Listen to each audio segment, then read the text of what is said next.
L'objectif, c'était d'annoncer ce grand partenariat avec beaucoup d'enthousiasme que nous venons de conclure avec Entrepreneurial Solution Partners, parce que vous nous entendez souvent proclamer nos ambitions de faire de la Basketball Africa League l'une des meilleures ligues professionnelles de basketball au monde et d'amener cette ligue à être un moteur de développement économique. Mais je le dis aussi, cet engin aura besoin de carburant. Et pour moi, ce carburant, c'est cette expertise, tous ces jeunes du continent qui vont pouvoir avoir une opportunité de contribuer effectivement au développement de l'industrie du sport. Notre ligue est dans sa deuxième année, mais nous sommes très encouragés par ce que nous voyons, non seulement l'intérêt qui vient de partout dans le monde, mais l'opportunité justement d'inviter ces jeunes à penser à l'industrie du sport dans leur formation, parce que nous allons offrir un cadre où ils pourront trouver de l'emploi, et un cadre où, avec des partenaires comme ESP, qui va les mentorer, qui va les former, qui va leur donner l'opportunité aussi de rencontrer des spécialistes dans l'industrie du sport. C'est ce partenariat que nous étions ici en train d'annoncer ce matin avec notre frère Eric Kakou, qui est fondateur de ESP. On est très confiants parce que, je le dis encore, notre jeunesse c'est notre atout le plus important. Notre population en Afrique et nos ressources humaines constituent notre atout le plus important. Maintenant, il faut former et équiper ces jeunes d'outils qui vont les permettre de pouvoir contribuer avec nous à créer cette industrie du sport. Et je n'ai aucun doute que d'abord le sport parle le langage des jeunes. Ils sont intéressés. Maintenant, ce qu'il faut, c'est de leur donner des raisons de continuer à développer de grosses ambitions parce que, comme je le dis, on a toujours formé, on côtoie de bons athlètes. À travers tous nos efforts de développement pendant des décennies sur le continent, on a donné une opportunité à des jeunes athlètes d'éclore leur talent. Maintenant, nous voulons dire à cette jeunesse que même s'ils ne jouent pas sur le terrain, ils ont une opportunité d'être des professionnels dans l'environnement de cette industrie du sport.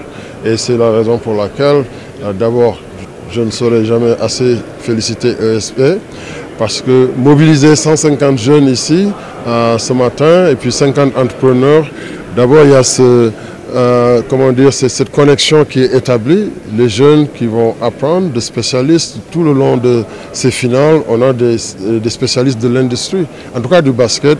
On a des general managers d'équipes NBA, on a des spécialistes en marketing, de grands broadcasters et des journalistes comme vous qui êtes complètement dédiés à la cause du sport en Afrique. Vous êtes des inspirations pour ces jeunes. Alors c'est ce réseau c'est que nous créons avec ESP pour permettre à ces jeunes de vraiment se lancer dans des carrières qui vont nous aider à faire de la Basketball Africa League l'une des meilleures ligues professionnelles de basketball au monde dans les années à venir. La cérémonie de ce matin pour nous, c'est vraiment le début d'un voyage.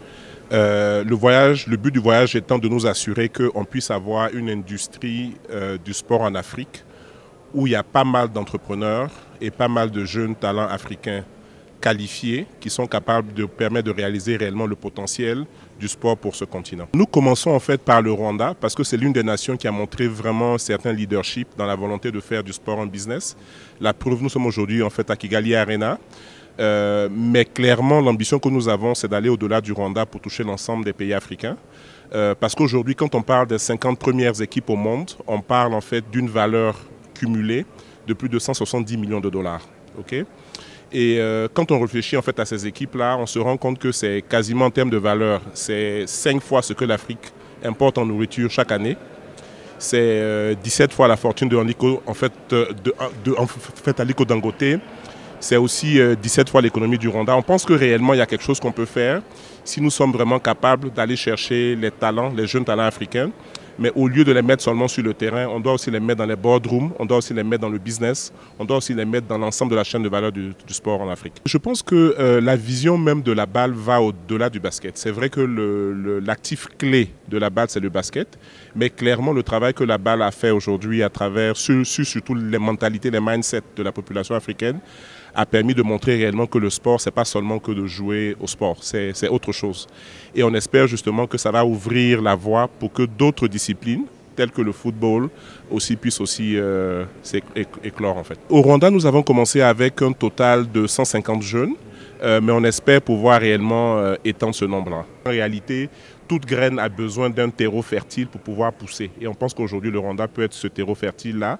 Mais je voudrais insister sur le fait que l'ambition que nous avons, c'est vraiment de transformer l'industrie du sport en Afrique. Donc c'est une ambition qui touche l'ensemble du continent. À court et moyen terme, on pense définitivement au Rwanda, on pense à des pays comme la Côte d'Ivoire, comme le Sénégal, comme le Kenya, comme le Nigeria. Mais on espère vraiment pouvoir faire grandir ce programme.